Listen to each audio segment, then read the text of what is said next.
This story takes place when I was about 12 to 13, around 2005-2006, when MSN was really big. I met a girl in my grade who hung around my group of friends, but I had only just met her. I'm going to call her Alice. She was a very overweight girl who got picked on a lot and apparently didn't have the best home life, so I tried to be nice to her even though she gave off a few red flags of not being the most stable person. Anyway, here's my story. It was a Friday after school and I was waiting for my bus to go to my dad's house for the weekend. My bus was one of the last to leave and Alice comes up and starts talking to me and asks if I want to hang out with her at her grandparents' house. I told her I was going to my dad's and my dad, myself, and my younger siblings were supposed to go see a movie that night. She is really insistent and I eventually say I have to check with my dad. I call him from the office and he surprisingly says yes and tells me to be at Alice's at, I'll say like 7:30 or something to pick me up for the movie. We walk around town a little bit and then go to her house, and she immediately goes to her laptop and signs into MSN with me sitting next to her. I ask her who some people on the list are because I recognize next to none of the people on it. She tells me she has a lot of friends online, which at the time I thought was super weird. Instantly, a bunch of people start messaging her, and in particular one guy I would just call James. I don't remember his real name. His personal message script says something to the effect of, "I love my sexy babe Alice," and I get even more weirded out. She says this guy is her boyfriend who is like 16 and she hasn't met him, but apparently lives just a few hours away. She tells him she is hanging out with a friend and he says something like, "Oh, turn on your webcam, I want to see if I know her." I am uncomfortable with it, but I didn't know her well enough to protest, so she turns it on. But he doesn't turn on his. He starts really creeping me out by saying things like, "Oh, your friend is hot as you are. Ew," and telling me I look hot and should take off my sweater. He makes weird passes like we should make out and stuff like that, and innuendos about a threesome which I don't really understand at the time. I ask why he doesn't turn on his webcam, and she says it's because he doesn't have one, and I start getting even more suspicious. I tell her that I want to get off the computer and go hang out outside and play with her rabbit. She tells him we have to go, and he starts getting really angry at her and obviously manipulating her into staying on. I think he is an incredible creep, so I go outside alone and pet her rabbit in its little enclosure, and she eventually comes outside. She tells me they got into a fight but made up, and he is coming to finally visit her on Friday and wants us all to hang out, even though I never directly spoke to him and she isn't a good friend. So many red flags going off as a middle schooler. I brush it off and we have an uneventful evening until my dad comes and picks me up. Sunday when I get back to my mom's place, I go on MSN and have a friend request from someone I don't know. I assume it is a friend from school. The email seemed very middle school-esque, so I added it. As soon as I do, a window opens and says something like, "Hey sexy girl." I ask who it is and sure enough it is James. I say I have to go and just block him. Monday at school, Alice is talking to me at lunch and says he really liked me and he's coming Friday for sure and asks if we were still in for all hanging out. I make up some excuse about having to go to my dad's again on the bus and she drops it. I believe it was the following Friday our school went into lockdown. Basically, they lock everyone into their classrooms and we turn off the lights and can't leave until it comes over the PA it is all clear. Everyone assumes it is a drill and we do work quietly at our desks and talk. The lockdown lasts most of the period before it is over. In between the next class, a vice principal grabs me outside of class and tells me to come with him to the office. I follow him and he doesn't talk until we get where the guidance counselor is sitting there with a female officer. I'm like, what's going on? They just say they have a few things to ask me, but I can call my parents if I want to. I have no idea what it is all about, and I tell them no. The vice principal asks if I know Alice, and I say yes. He asks if I know a guy named James, and I say no, but Alice does. He tells me the guy wasn't really 16 years old, but a 40-something-year-old guy whose name was Tom. I was freaked out, but I told them I just knew he was supposed to meet her after school, and that was all, and they let me go. The cop just kind of sat there and took notes. I didn't know much about it for a while, but I pieced it together eventually, though, what Alice had said about and other kids who were at the front of the school when he showed up. Apparently, the guy showed up saying he was her uncle and it was an emergency. The receptionist in the office was suspicious to ask for proof as he wasn't on the list of emergency contacts, I think, and of course he didn't have any. She called the principal out and the guy was irate, demanding he send her down. He got even more angry and said that I knew who he was and that I could vouch for him, something to that effect. They refuse and ask him to leave. He won't, so they call the cops and lock down the school, and he just goes nuts in the office apparently. I'm really scared to think about what could have happened to that girl. He knew what school she went to, and my best guess is that he got impatient to do whatever to her. I don't think he was charged because he was clearly mentally unstable. Shortly after, I cut ties with Alice because she was into a lot of risky behaviors, even after that.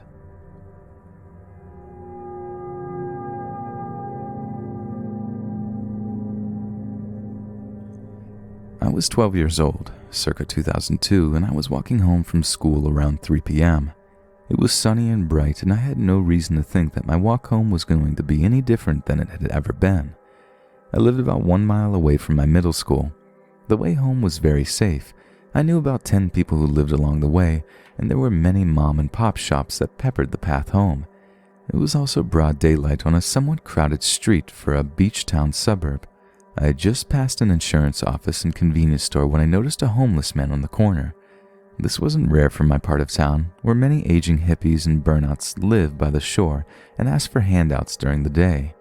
90% of these men are harmless. They don't even yell. They just ask for change and shrug if you say no. Being naive and used to my safe walk home, I paid no attention to the man other than to utter a soft, casual hello as I walked by. He didn't seem to hear me. As I am walking by and up the hill behind him, I hear footsteps behind me and guttural ramblings. It sounded like he was trying to get my attention, but I knew enough not to engage him. I had no money and he seemed drunk. I quickened my pace. My heart rate went up from fear, and I had hoped that my speed would deter him. I was already at least 50 feet in front of him uphill, but he only kept going faster. Finally, I was at a jog and he was catching up. I had a heavy backpack and sandals, so I couldn't run. He grabbed my arm and spun me around. I could smell weed and alcohol on his breath. He pushed me into the bushes by an apartment complex, and right before he was going to lean in, a car screeched by on the curb and yelled, "Get off!" He got up confused, and I took the moment of respite to get out of the bushes and run to the curb. The woman behind the wheel opened her passenger's door and asked me to get in. "I'm not going to hurt you, I promise. Just get away from that creep." I got in. She sped off and told me to call the police as soon as I got home. My mom wouldn't be home until 7 p.m., so all I could do was tell my neighbor, whom we were supposed to go to if anything happened, and call. The dispatcher took down all my information pretty easily.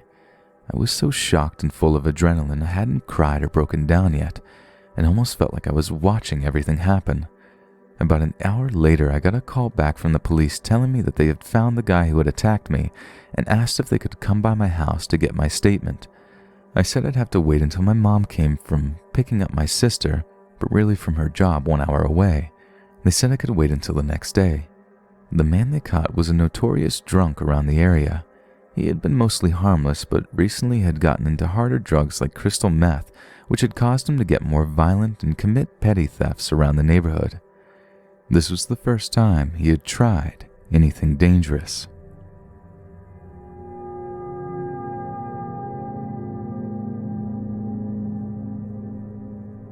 This encounter happened to my mom when she was in middle school in the early 70s.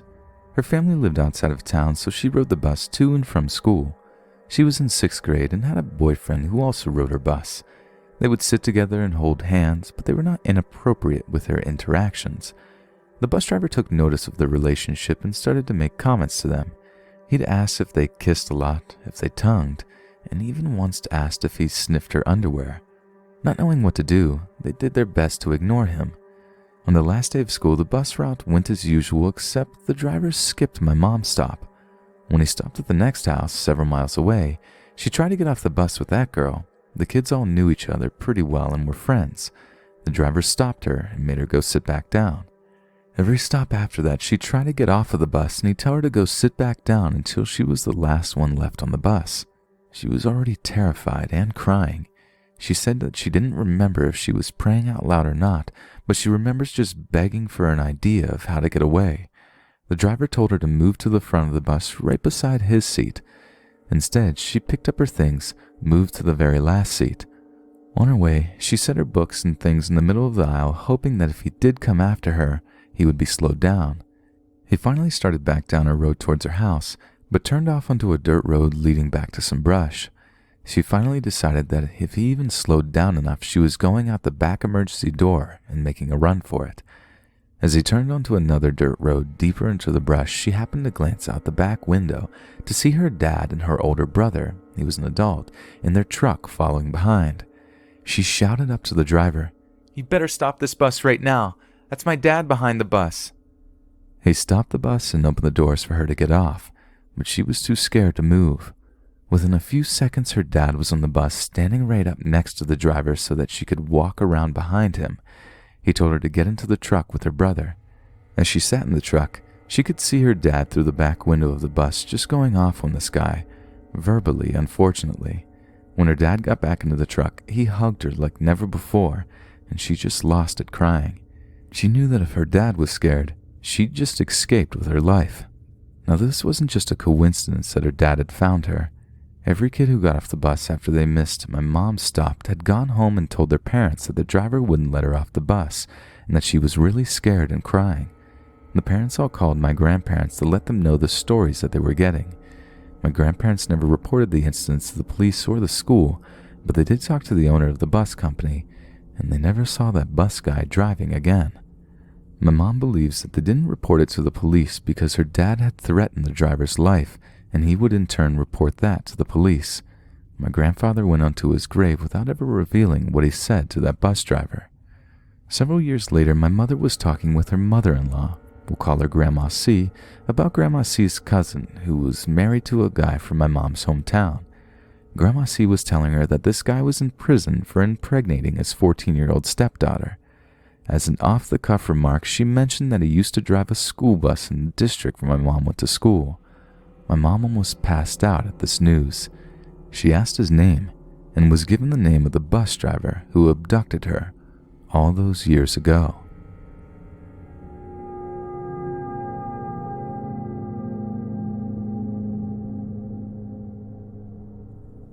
I had the displeasure of meeting this individual while attending the same middle school as him and sharing a few classes, one of them being home economics. I really liked that class except for the part where this kid would throw sewing needles at me. Not funny and not safe. I could have lost an eyeball because of this stupid idiot. I admit, I wasn't the best looking kid or the most popular, but I did blossom later on in high school. And just because I was an awkward fatty with glasses didn't give him the right to bully me anyways. Moving on now to high school, like I said, I blossomed and had developed some type of self-esteem by that time. I was getting male attention that I didn't get before, and one day this guy shows up in my inbox on Facebook to tell me how attractive he thought that I was and wondering if we could get together. Of course I declined, not only because he had been a jerk to me a few years earlier, but because he came off as a creep who would not take a solid no for an answer.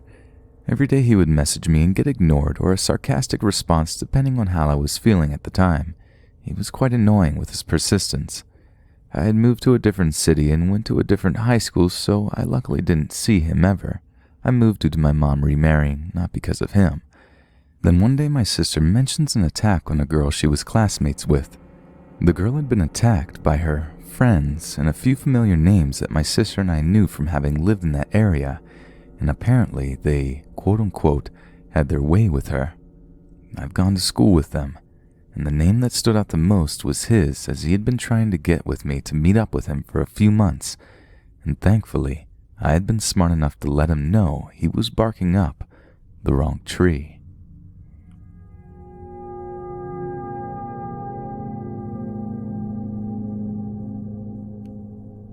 I went to middle school at a private school where the middle and high school was comprised of only 30 students.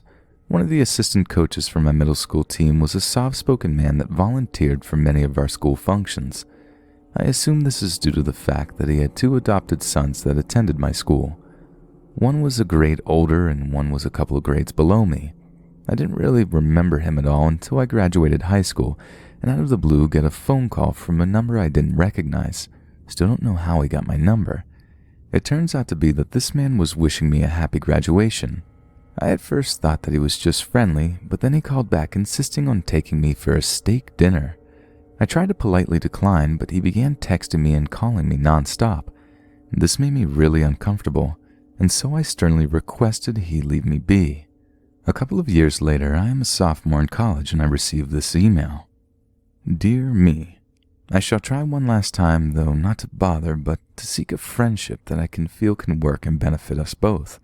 It seems that most people pass through their lives and leave a vacant mark, soon to be forgotten, or, if thought of, just a passing blip that does not linger. However then, there are those who leave their mark as if to say, I am somebody of value, I want to make a difference. I'm not sure where or how I so tragically messed up in trying to recapture a friendship that I felt important, not wanting anything more or anything less, but a friendship of value and a meaning that would be of importance to two lives. Long ago, as a soccer coach, there was a young man of intrigue on my team. His intelligence shone through his skills on the soccer field, and there was something there, something that sparked a thought of value. It was difficult to define, harder still to understand. Nonetheless, that young man left a mark that would stay in the portals of my mind. Typically, society does not take kindly to a grown married man taking up a friendship with a young man with a family of his own. Innocent, of course, respectfully even more, but still looked at with this inevitable stink eye. Maybe one day the paths of this coach and team member will cross again. Most of the friendships that I value in my life have come along in the most unusual way. For instance, the 19-year-old female classmate at mortuary school that just seemed to fit under my wing. I was the one that was not interested in hitting on her, just establishing a friendship that could last for years to come. Or perhaps the 93-year-old lady in the nursing home who was hungry for the company of someone that enjoyed listening to her stories of times gone by. The 70-year-old author from Casey County that immediately gave a feeling of commonality that was uncovered after just a few dinners and glasses of Merlot. A young friend of a son who, lacking a father figure, just wanted respect from a generation that was not willing to give it. I could go on and on. I have found that the old saying that you can't pick your family, however, you can pick your friends is of tremendous value in my life. Souls are waiting around every corner or in the most bizarre places, but when you encounter them, the rewards are endless. What does all this mean? For you, perhaps nothing, or maybe, just maybe, something. This is for you to decide. Nature may have already taken its course, but I try not to give up on anything that I consider of value in my life or the lives of others. Best regards, him. I responded extremely curtly and notified this man that I forwarded the email to my father, attorney at law. I don't like to speculate, but considering the nature of the adoption of the demeanor and behavior of his sons growing up, as well as their age of proximity to me, I really worry about their upbringing. I never heard from this man since, but my younger sister said one of her male friends has had similar interactions with him. To add to the creepiness, this man is a mortician in my county. I would like to add a bit more context to this story. I would receive multiple voicemails a day of this man telling me things like, I want to take you out to a big steak dinner. Anything you want. We can even share some wine at my house before, or I don't know what I'm doing wrong and why you were pushing me away. I think we can truly get along great. Now, I agree. At first I thought this man was simply reaching out to me in a friendly manner, but the persistence after being nicely turned down is what raised red flags. After starting college, I received a new phone number as well as a new email address. Not for this reason, but because I got my own phone plan and started university with a new email. My second year here, he tracked down both informations again. This is when he sent this letter as well as started the calls again. It was only after telling the man that I forwarded his email to my father, who happened to be an attorney, that he left me alone. A few months later, the county prosecutor contacted me requesting information. When I recalled this story, I did a quick Google search of his email and name and found at least 2 obituaries of 14 and 15-year-old boys that live in different states from him, where he posts on the online funeral page expressing condolences.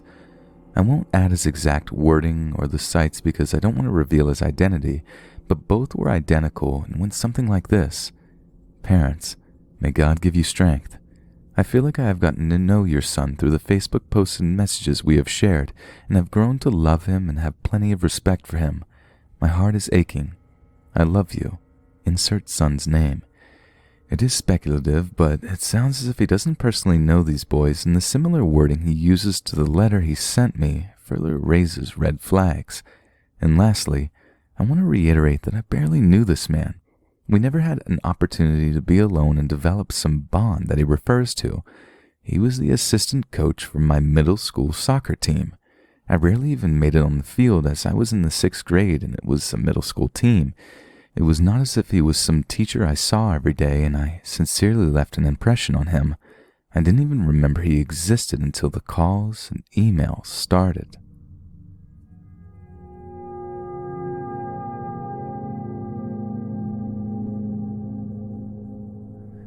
In middle school, we had a campus security guard named Mr. Cole.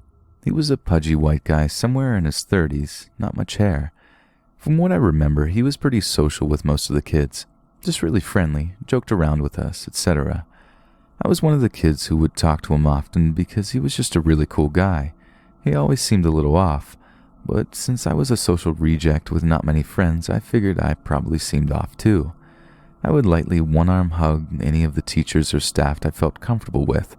I assume now because they were the only ones who made me feel accepted. This most likely made me a bit naive. He would usually try to bear hug me. Looking back on this, it was creepy at the time. It was whatever, but I would do my awkward half one-arm hug and scurry away. Fast forward, I'm a sophomore in high school now, and someone I've kept in contact with once in a blue moon since elementary school emails me a news article. Mr. Cole had changed careers since I'd left middle school.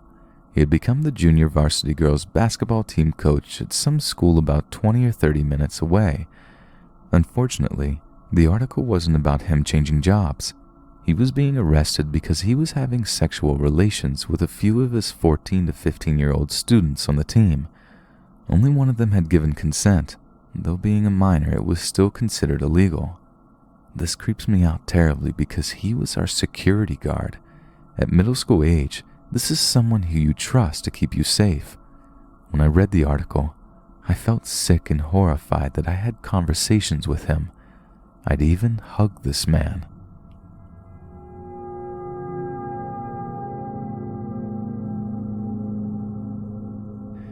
This takes place in middle school when I just moved to Houston.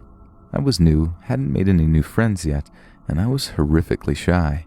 In my 3rd week or so in this new and alien environment, I went to the lunch line as usual, and the lines run in an upside-down U-shape with a rail in the center to prevent people from cutting in line. As I'm entering the line, I can't help but feel someone burning X-rays into my back, so I turn around and I see this guy about 2 to 3 people behind me looking at me with this hungry look. Idiot me didn't make anything of it and just proceeded along the line. When I finally reach the counter to grab a tray at the middle of the U, I suddenly feel something grab my butt, rather hard. Feeling rather angry and violated, I turned around about to scream at whoever just groped me. I managed to get the words out. What is your freaking problem? When I did the full 180 and saw it was the same guy who was leering at me earlier. Big surprise. Only this time he was trying to reach for my crotch and sporting an expression on his face I can only describe as somewhere between excited and horrifying. He was shaking his head with his mouth open. At this point, I really don't want to be stuck in the same line with this guy, obviously, who just grabbed my butt and wants God knows what else, so I drop my tray, push and shove through a bunch of cursing kids, and go to the library where I hide among the shelves.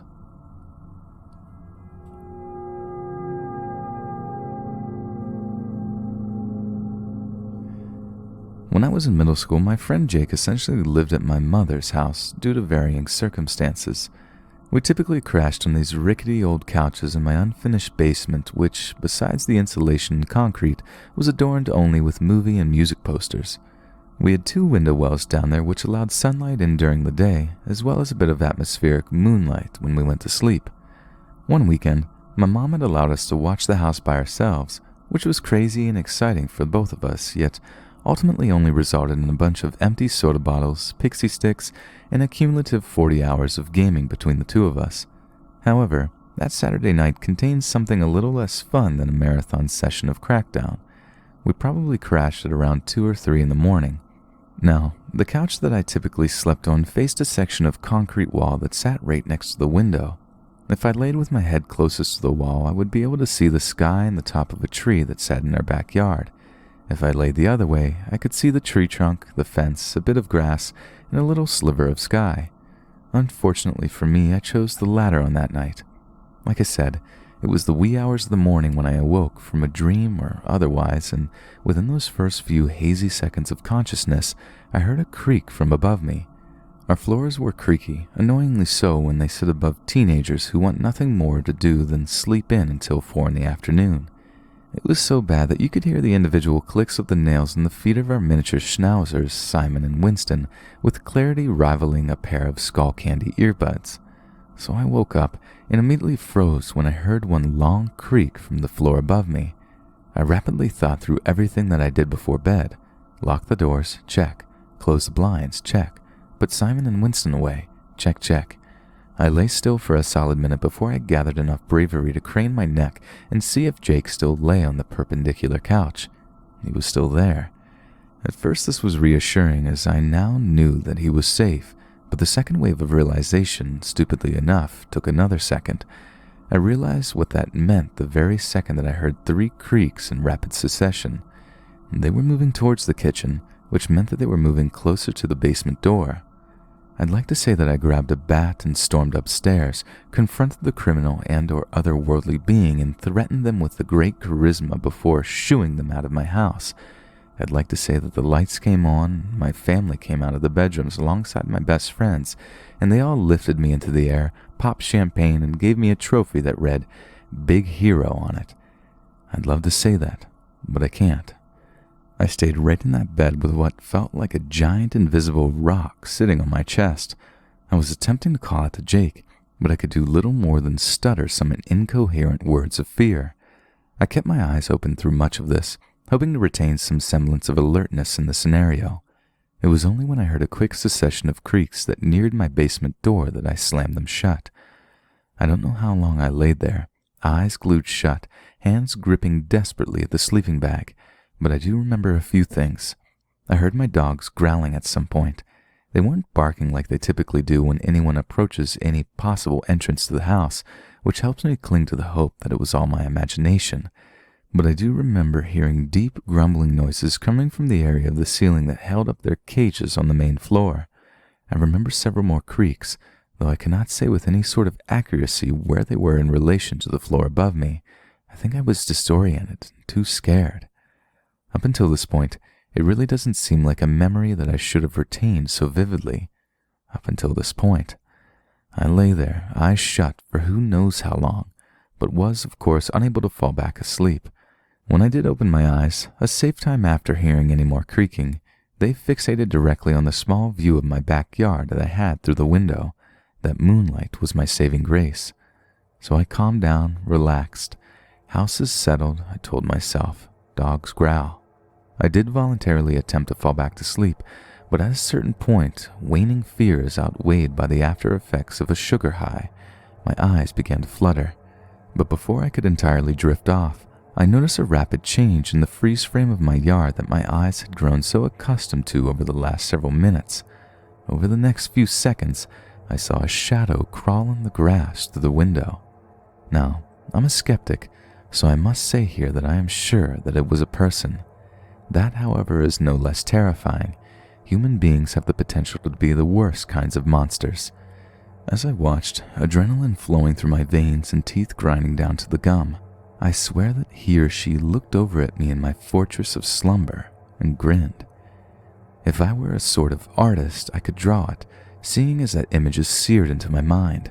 It stopped only briefly before continuing on its way and, at some point, exiting my frame of sight. I stayed still, alert, and awake until the sun rose. When it did, I woke Jake up. He wasn't happy about this, and told him we were going to make pancakes. He wouldn't have stayed another night in my home if I had mentioned anything regarding the last several hours. We went upstairs. I quietly inspected the house. To the best of my knowledge, nothing was taken. The doors were locked and the only windows open were on the second floor. They had screens on them, but from personal experience, I can tell you that they can be removed and replaced with ease. We had pancakes. They were terrible. It all seems kind of silly now, but everything in hindsight tends to. At the very best, it was the result of an overactive imagination fueled by gallons of high fructose corn syrup and piles of pixie sticks.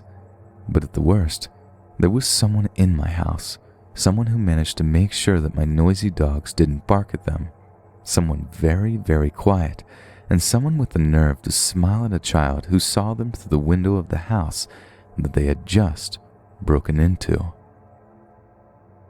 Hey friends, if you enjoy the narrations and wish to support my channel further, feel free to head over to Patreon, where for $1 or more a month, you'll have early access to all future content and many other awesome rewards. Thanks again, and I'll see you again soon.